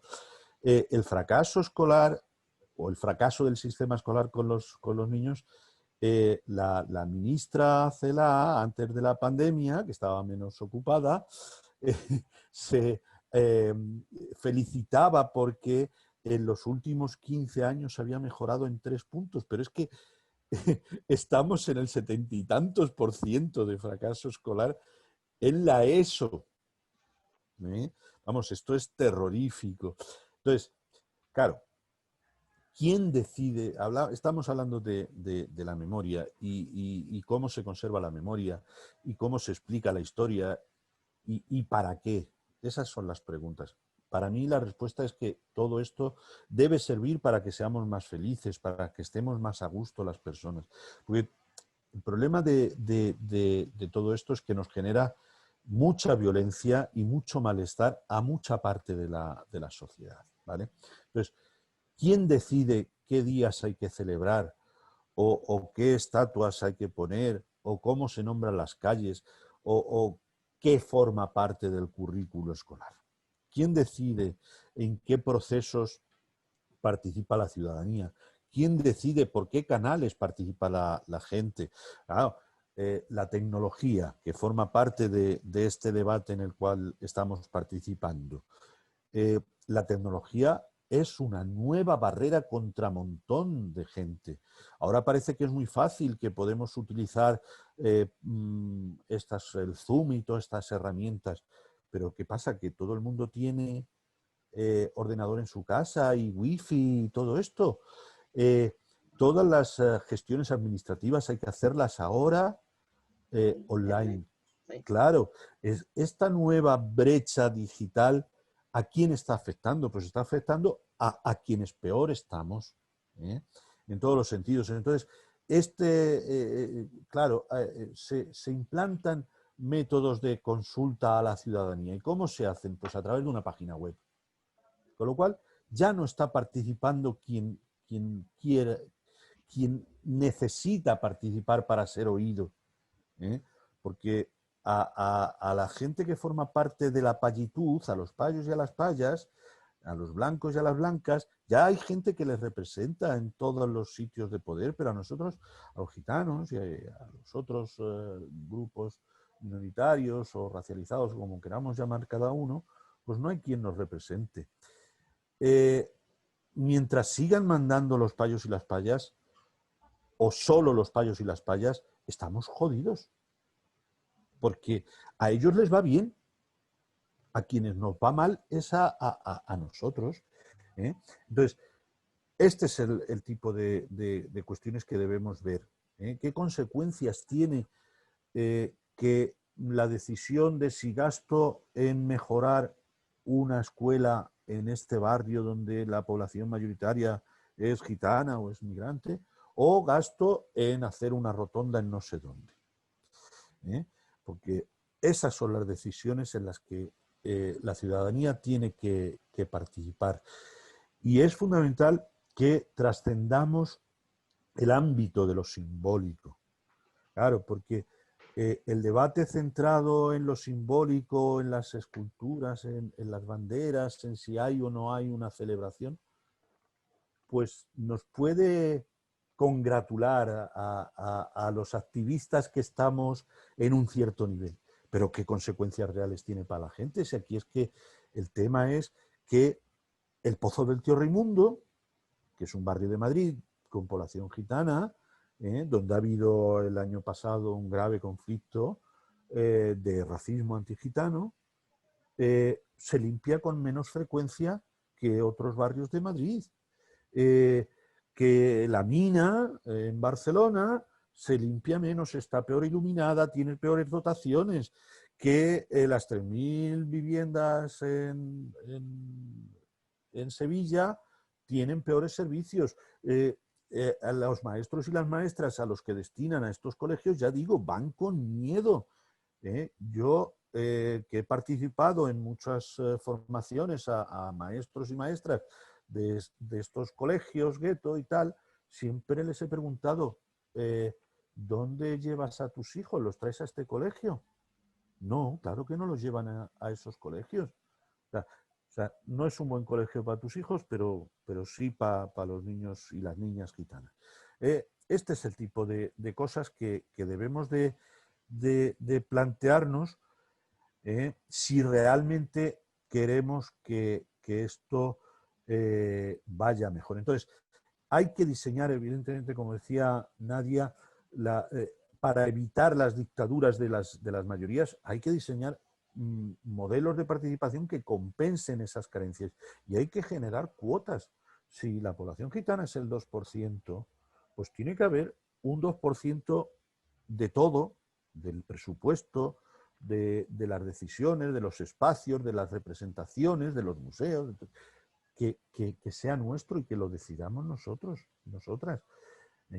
Esto no ocurre, o sea, el presupuesto que se destina a las cuestiones gitanas es, bueno, si pudiéramos tener tiempo para entrar a ello, os partiríais de risa, es divertidísimo, vamos, una cosa miserable, lo mires por donde lo mires. Y, en fin, en este viaje, lógicamente, Ahora sí que te voy a... Sí, Antes hemos hecho 5 minutos y... perfectamente, pero digo una cosa simplemente y cierro. En este viaje nos tienen que acompañar el resto de la ciudadanía no racializada, los payos y las payas, nos tienen que acompañar porque les va en ello el futuro. Nuestros problemas se van a empezar a convertir en graves problemas de convivencia como la cosa siga como está. Y yo lo dejo ahí. Gracias, Nicolás, muchas gracias. Vamos ya con el último bloque. Los participantes y los que estáis siguiendo la sesión por Facebook podéis ir dejando vuestras preguntas, yo las iré recogiendo, nos queda ya muy poco ratito, pero muchas ideas que han salido ahora las iremos aterrizando. Ja mirant cap al futur, parlem de reptes i estratègies, no? Una mica també de cara a les ciutats i a una possible història que sigui transformadora. L'últim any, a Barcelona, a Madrid i arreu del món, s'ha generat molt debat sobre estàtues, ¿no? Nadia, tú antes hablabas de los mitos y ese debate sobre las estatuas tiene mucho que ver también con esos mitos, no? No és l'estàtua en si, sinó tot lo que representa. Segurament hi haurà molts més debats d'aquest estil en els propers anys i Nicolás parlava de la importància de fugir de polèmiques que no ens portin enlloc o de momentos que poden ser muy simbólicos y que nos den como mucha tranquilidad como activistas, pero que al final no resulten en transformación real. Un poco por apuntar un par de retos muy brevemente de cara a cambiar ese relato oficial y el culto a los personajes, esa iconografía de las calles, lo que se celebra. ¿Hay algún reto, alguna estrategia que sea importante tener en cuenta para no centrarnos solo en lo simbólico y que realmente el cambio sea real? Muy breve, imagino que serán respuestas abstractas porque no nos va a dar ahora para inventar aquí la solución perfecta. Si la tuviéramos no estaríamos aquí, pero empezamos por José. Yo te corto en cuanto la cosa se alargue.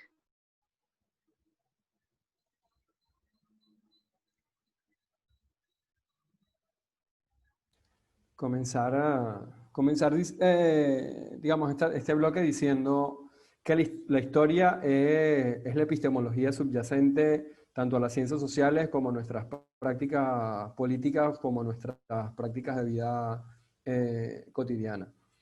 De modo que se hace imperativo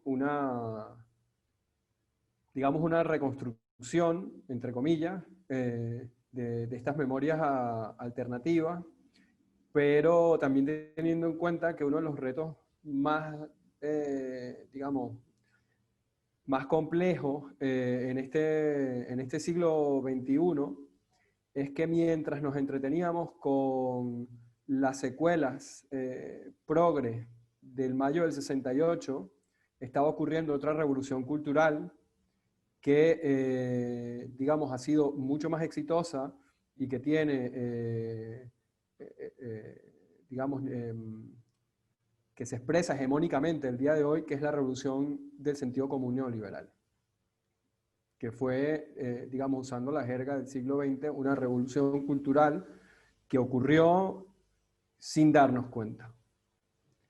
Y hoy la ideología del esfuerzo individual, que exacerba la idea de este individuo excluyente, como lo llaman algunos, yo prefiero seguir la línea de la teoría política del individualismo posesivo, es decir, que exacerba el individualismo posesivo. Una de las cuestiones que marca o que tiene en su fundamento es justamente plantear la irrelevancia de la memoria. Entonces, el primer reto que diría yo que tenemos para el futuro, para pensar futuros alternativos y para tratar de construirlo, para dejar la vida en tratar de construirlo, es justamente disputar en un presente donde el sentido común ha hecho pensar que la memoria no es necesaria. Y que quizás una de las cuestiones que habría que, digamos, aplaudir con respecto a los debates que se están dando en torno a favor o en contra del derribo de monumentos, justamente pone de nuevo sobre la mesa la necesidad de discutir sobre la memoria. Y a cuenta de que estamos, como decía Nicolás, en una paralela de la Bienal, o en una Bienal paralela, no lo sé muy bien, pero que la Bienal trata del pensamiento, hay dos cosas que me atrevería, digamos, a decir, ¿no? La primera, en torno a la reconstrucción de la memoria, tiene que ver con que no sé si quien pensó algunos de los hitos, digamos, frases que han caracterizado la convocatoria de esta Bienal, tenía claro que cuando habló cuando se marcó que la Bienal implicaba, entre otras cosas, una ciudad abierta, o sea, pensar Barcelona como ciudad abierta, se estaba consciente de que estaba planteando un oxímoron. Porque por definición, una ciudad no es abierta. Las ciudades justamente se han construido contrariamente a la apertura. Las ciudades lo que han hecho es amurallarse cada vez más. Y en esta plutocracia global en la que nos encontramos, las ciudades se amurallan cada vez más. Porque además esa construcción de muralla es inherente, pensando en una economía política de las ciudades, es inherente y es fundamental para sostener las dinámicas de acumulación de capital. Si lo que garantiza que en la balanza capital-trabajo haya un sistema social que se haya desarrollado poniendo más énfasis en el capital, es decir, que siendo intensivo en el capital, es justamente la aparición de este tipo de asentamiento humano que llamamos ciudad. Y esto sería parte justamente de las memorias que diría que hay que comenzar a disputar para pensar un futuro diferente. Primero, visibilizar que hablar de una ciudad abierta es un oxímoron. Y segundo, justamente de qué es lo que se trata pensar. Es decir, cuando hablamos de pensar, ¿de qué se trata el pensar? Hay un pensador, un intelectual latinoamericano, Hugo Selberman, y con esto cierro porque la explicación daría para mucho más rato, que plantea la siguiente, digamos, fórmula, ¿no? El pensar es lo que pensamos cuando estamos pensando, sobre lo que estamos pensando. Parece un trabalengua, lo repito, el pensar es el acto que realizamos cuando pensamos lo que estamos pensando cuando pensamos. Y solo así es que podemos llegar a realmente ser y producir lo que no puede ser otra cosa sino pensamiento con apellido crítico. Si le ponemos el apellido porque no queda de otra. Pero el pensamiento, si no es crítico, no es pensamiento. Y para llegar a la crítica en ese trabalengua, justamente lo que hay es, volviendo a lo que ha sido, digamos, el espíritu de mis intervenciones, mirar el horizonte al que nos lleva la sociedad occidental y mirar lo que en la práctica significa. Y no poner la contradicción entre las personas. Es decir, no mirar la contradicción en la relación social, sino mirar cómo la relación social es justamente el devenir de una relación que tiene que ver con el plano de lo simbólico, lo dirán algunos, o el plano de lo trascendental, dirán otros, o si les gusta la dialéctica hegeliana, dirán el plano del concepto. Al final, digamos, ahora me importa poco cómo lo llamen, pero que la contradicción principal está justamente entre lo que esta civilización promete y lo que esta civilización realiza. Porque lo que realiza es esa promesa que solo es alcanzable para unos pocos. Y está claro desde, digamos, su definición más fundamental, ¿no? Y de ahí el problema de los derechos humanos y su inaplicabilidad en muchos contextos, etcétera. nos toca defender los derechos humanos porque frente a las atrocidades que cometen ciertos estados nacionales, no hay de otra, es una de las herramientas fundamentales de lucha, pero hay que también tener claro que los derechos humanos son inaplicables en muchos contextos, justamente por el horizonte del que parte. Lo dejaría hasta allí para... Muchas gracias, José. Al final, ahí hay la necesidad de poder reflexionar desde otras perspectivas y apuntabas hacia la idea de colonizar Europa, ¿no? Que decías antes, no sé si tengo la respuesta, pero ya te ibas hacia allí y esa perspectiva también del pensamiento crítico de alguna forma es tranquilizadora porque sí que se puede empezar desde lo personal, lo colectivo y ya después ir a lo institucional, ¿no? Entonces sí que es un poquito más esperanzadora que quizás otras perspectivas y otras propuestas de futuro.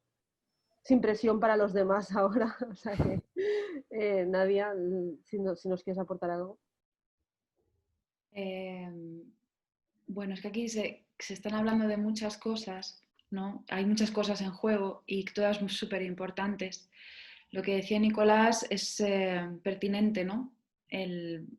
La materialidad, lo que realmente es necesario, los barrios, la gente, hacer políticas realmente que palien, ¿no? Todas estas desigualdades, pero que es una cuestión tan estructural y tiene tantas dimensiones epistemológicas, simbólicas, económicas, políticas. Estamos en una situación tan complicada, ¿no? La que vivimos, que es cada vez más patente toda la brecha que existe, las desigualdades, que es un momento de replantearlo todo e intentar resignificarlo todo otra vez.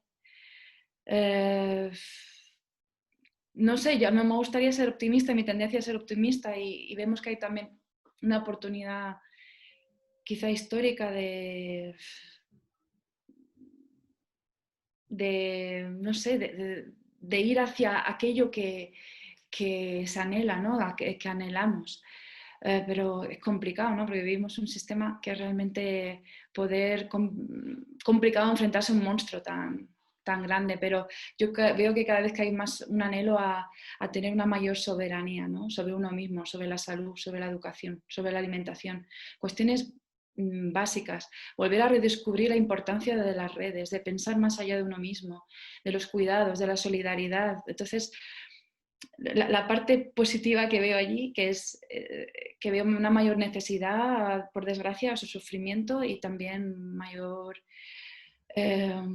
conciencia. Y en cuanto a los símbolos que hablamos, ¿no? Que planteaba esta pregunta al principio, no sé, yo ahí me tengo que fijar más en Granada. Y sin quitar importancia a todo lo que acabo de decir antes, lo que ha dicho Nicolás, lo que ha dicho José, hay ciertas ciudades que tienen todo el potencial de narrarse a sí mismas. Y aquí sí que estoy hablando un poco de cuestiones más simbólicas, ¿no? Porque Granada, que fue una ciudad conquistada por la alianza entre el poder político y el clero, está coronada por la Alhambra, por los barrios del Albaicín, el Sacromonte, el Ralejo. Y cuando paseas por esas calles, ellas hablan por sí mismas y evocan necesariamente una identidad, ¿no? Una identidad islámica, pero también una identidad gitana fuerte. Entonces, y que esas identidades hay una continuación en el presente, ¿no? A través de la gente, de la diversidad que existe, del dinamismo de las diferentes comunidades moras, musulmanas y gitanas. Y incluso si nos fijamos en los nombres, en los arabismos, en las propias caras de la gente, lo que hace que los boros, los árabes, los musulmanes, los que vivimos aquí, los que habitamos aquí, tanto los que vienen fuera, es como que integran esa Granada, más que una necesidad de una supuesta integración a un modo de ser y de estar en Granada, es como integras la ciudad. Pero claro, eso no es nada suficiente, es una cuestión meramente subjetiva. Una persona de Granada, de aquí, para allá, digamos, su experiencia es absolutamente distinta, ¿no? Entonces hay que ir a conquistar otros territorios y no conformarnos con eso. Y también, ¿por qué no? Yo creo que es es bastante significativo cuando hemos conquistado el espacio público también, y cuando hemos intervenido en el espacio público que se supone que nos representa a todas nosotras y a todos nosotros, y que hay que estar allí se puede imaginar, se puede uno imaginar, incluso se puede uno adelantar a lo que todavía queda muchísimo por hacer, ¿no? A través de maneras creativas, de maneras que no tienen por qué ser meramente destructivas, como desterrar una estatua, pero sí que reconstruir sobre ella, cambiar cosas, cambiar totalmente la historia, reconvertirla, complejizarla. Yo creo que puede haber maneras creativas y colectivizar ese proceso, sobre todo, consensuar o colectivizar, lo que haya un diálogo. Sé que son cosas bastante abstractas, esto es complicado, ¿no? Llevarlo, materializarlo, pero no sé, todo empieza por el poder de imaginarlo y de crear sinergias, que ahora más que nunca yo creo siempre ha sido muy necesario, pero cada vez más debido al hachazo que están viviendo muchas personas, ¿no? En fin, yo creo que no sé si ha aportado algo, pero lo vamos a dejar aquí. Muchas gracias. Gracias, Nadia. Al final hay dos palabras que has dicho que son colectivizar y complejizar, ¿no? El poder reimaginar, al menos, quizás no hablar directamente de las estrategias, pero sí que hablar un poco de cómo enfocamos esas estrategias, ¿no? Y lo primero al final es romper un poco con esos límites aprendidos, así que, aunque te haya dado la sensación que era muy abstracto, al final sí que es como una forma nueva de pensar, y sobre todo eso, el complejizar, ¿no? Que es muy fácil ahora, sobre todo en intentar ir a lo simple, intentar ir a lo básico. No sé si oís las sirenas, pero es que vivo cerca de estar ahora pasando con las sirenas. Remey, algunas estrategias también y retos, no sé si quizás también desde el mundo, desde el ámbito de la publicación, que tú conoces muy bien. Bueno, yo mi estrategia para el reto lo he situado donde vivo. No, mis retos, a ver si es aportación, pero es la reflexión que he hecho desde donde yo vivo y lo que observo. Los retos más importantes para mí pasan por incluir de forma equitativa en el relato a todas las personas y de forma igualitaria.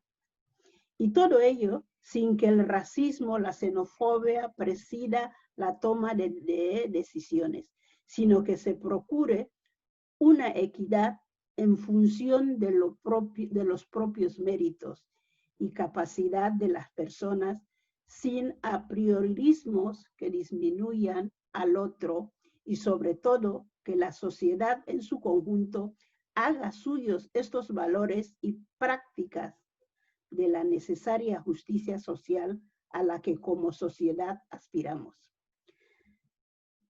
Resulta muy cansino el debate sobre símbolos. A mí me está resultando cansino cuando se elude el debate real, no de símbolos, sino de personas. Personas marginadas, los mal llamados manteros, por ejemplo, los sin papeles, los temporeros, a quien se le niega el derecho a la vivienda, al trabajo en condiciones dignas, hasta la salud. Cuando vemos casos tan extremos como el de la persona muerta de golpe de calor en Murcia y a la que su empleador abandona ante un centro de salud. Aquí estaríamos en otro debate como es el del papel de los medios de comunicación para nosotros, los otros. Y cómo tratan de apuntar, luego enterrar. Ciertos debates que ponen a flor de piel las crueles consecuencias de las prácticas nefastas de determinados grupos sociales hasta los socialmente más desprotegidos. Hablaba el compañero Nicolás sobre su grupo social. Sin eludir estos hechos, no podemos obviar que las condiciones de partida de muchas personas no son uniformes, por lo que las estrategias que nos permiten huir de las polémicas, etcétera, etcétera, tampoco son soluciones a los problemas reales de mucha gente.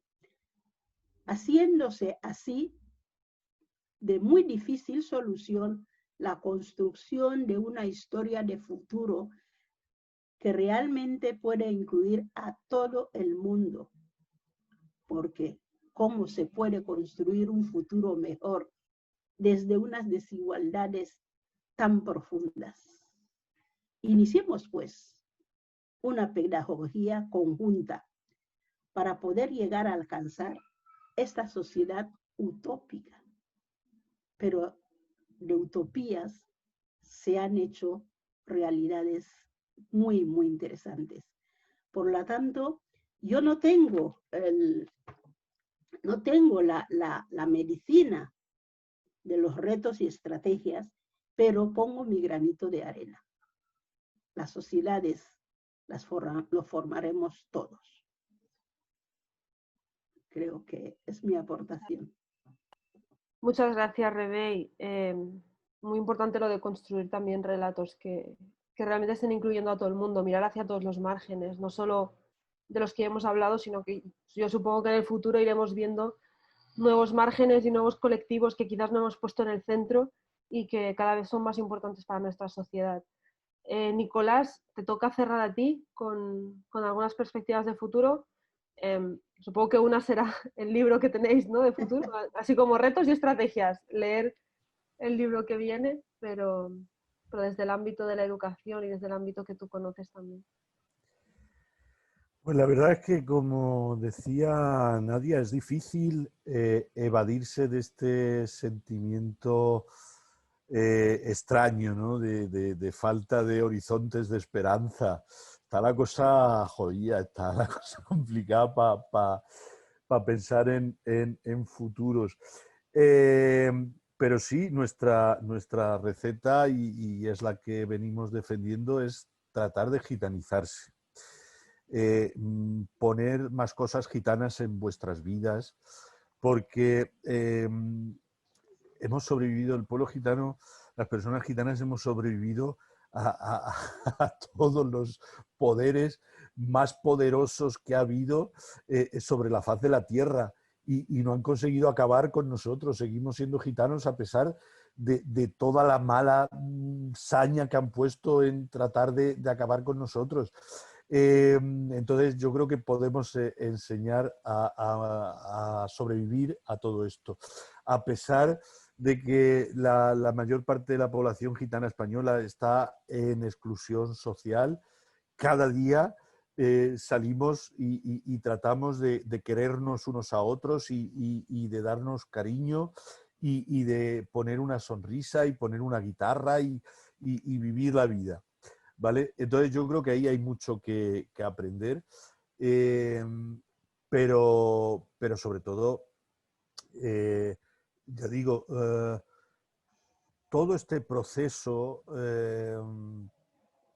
tiene un sentido. O sea, no es casual que estemos pasando estas crisis. Todo esto le viene muy bien al poder, le viene muy bien al capital.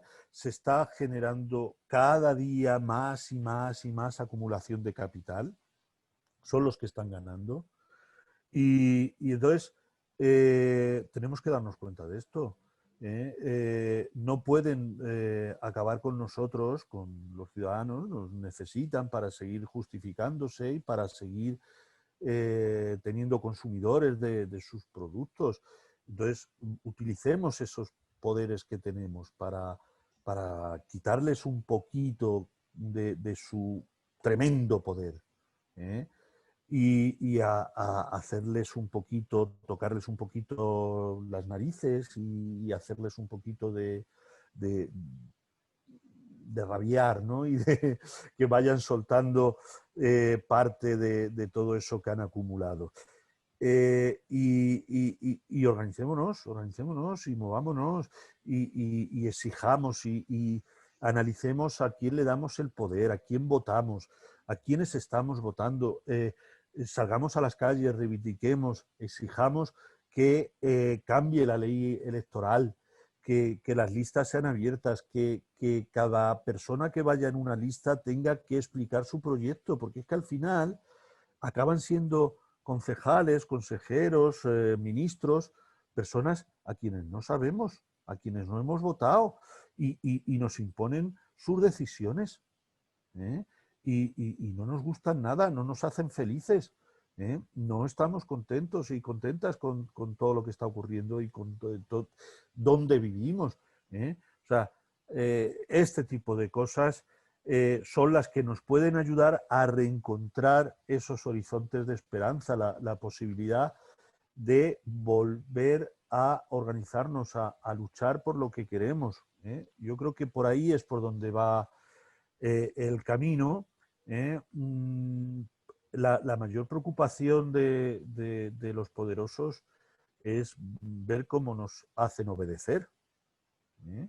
Cómo consiguen que obedezcamos. Y entonces nuestra obligación ciudadana es ver cómo conseguimos desobedecer, no hacer caso a todas sus imposiciones y escaparnos de esas trampas, de esas jaulas donde nos intentan poner, porque es donde les viene bien a ellos y a ellas, sobre todo a ellos, que son más, los que mandan son más hombres que mujeres, pero movernos, ser rebeldes contra todo, contra todas esas imposiciones y plantearnos por qué estamos donde estamos, quién tenemos por debajo y quién tenemos por arriba.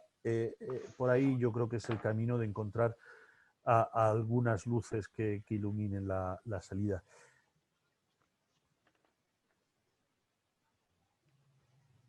A ver, muchas gracias, Nicolás. Yo no te he cortado, ¿eh? Has sido tú. No, esta vez he sido eso, recordar un poco que os gitanicéis, que no sé, que nos ayudéis, que entréis a nuestro blog, que compréis nuestro libro, que nos escuchéis, que nos invitéis, que penséis en términos gitanos, que paséis por vuestras ciudades y veáis cuántas calles con nombres gitanos hay, cuántas esculturas de gitanos hay, salvo que viváis en Jerez de la Frontera, creo que no vais a encontrar en ninguna ciudad ningún monumento dedicado a gitanos.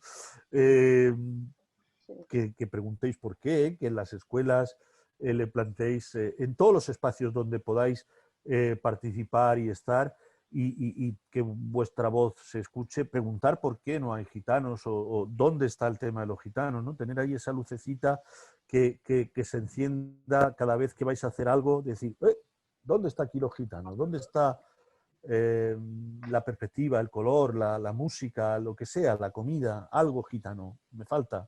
Gitanina, el elemento principal. Nos quedamos con eso. Vamos a abrir un poco un turno de preguntas que vamos bastante ya justos de tiempo. No se podía saber, pero vamos justos de tiempo. Entonces, si alguien tiene una pregunta, que la ponga en el chat y yo os la trasladaré para que la podáis responder brevemente, o si queréis interpelaros entre vosotros. Hay un comentario aquí que voy a leer, que más que una pregunta es una reflexión, de Francisco Castro. Dice que para hablar de democracia en el sentido sociopolítico, tanto del concepto como de la palabra, como mucho, hay que mirar hacia el norte de Europa, que aún no siendo perfecta, sí que se acerca al respeto de un ciudadano. El representante del mismo asume que es un trabajador del pueblo. Aquí, por ejemplo, en España se juega con los intereses de los poderes económicos. El pueblo no pinta nada, solo es utilizado para votar, haciéndole el juego al poder. Solicita comentarios por errores históricos, pero como ya decía, por errores históricos que se están arraigando en la población desde hace muchos años por intereses políticos. Como ya decía, no, vamos justos de tiempo para hacer intervenciones de voz, pero se pueden escribir. Otro comentario: desgraciadamente no es cuestión de etiquetar a una persona como gitano, moro y estupideces semejantes, es cuestión simplemente de ricos y pobres. Este problema de fondo no ha sido ni sigue siendo resuelto desde que la humanidad se organizó en grupos, etnias, pueblos, ciudades, sociedades. La expresión moro gitano se ha convertido en despectivos desde hace muy poco tiempo, en el concepto global de la historia. Cuando el mando de Tariq y Musa cruzaron el estrecho, miles de norteafricanos se manifiesta un grave error histórico colgándole a todos la etiqueta de árabes, cuando realmente los árabes son los autóctonos de la península arábiga, pero los tunecinos, los argelinos, los marroquíes, etcétera, no son árabes. Vale. Este es el comentario. Por aquí yo no tengo más preguntas ni comentarios que hayan llegado. Bueno, no sé si queréis responder. Si no, ya lo dejaríamos aquí. Os doy las gracias de nuevo por este rato que hemos pasado, por todas estas aportaciones y por todas estas perspectivas. Yo creo que han salido muchos temas, pero que desde luego si algo ha pasado es que desde que hemos empezado pues, sobre las 6:30 hasta ahora, tenemos como nuevas perspectivas de ver no solo el 12 de octubre, sino la sociedad en general y también la forma en la que nos organizamos y la forma en la que miramos hacia nuestras identidades. Yo creo que desde diferentes perspectivas nos habéis dado puntos de vista que desde luego son muy transformadores, al menos a la hora de acercarse al conocimiento y desde ahí pues supongo que es seguir construyendo desde la calle hasta la academia, pero con perspectivas que sean siempre críticas. Así que os doy las gracias a todos, a Nadia, las gracias a José, a Nicolás y a Remé y a Jalid también, que lo tenemos por ahí, y al programa de versión intercultural y la Esfaya Viñó por acoger esta actividad. A los participantes también, muchas gracias por haber estado por aquí. Cerramos ya pues eso, con el agradecimiento por haber estado y nos vemos en la próxima, que bueno, hay muchas actividades en el marco de la Bienal y hay muchos 12 de octubre por venir, así que nos vemos pronto. Chao.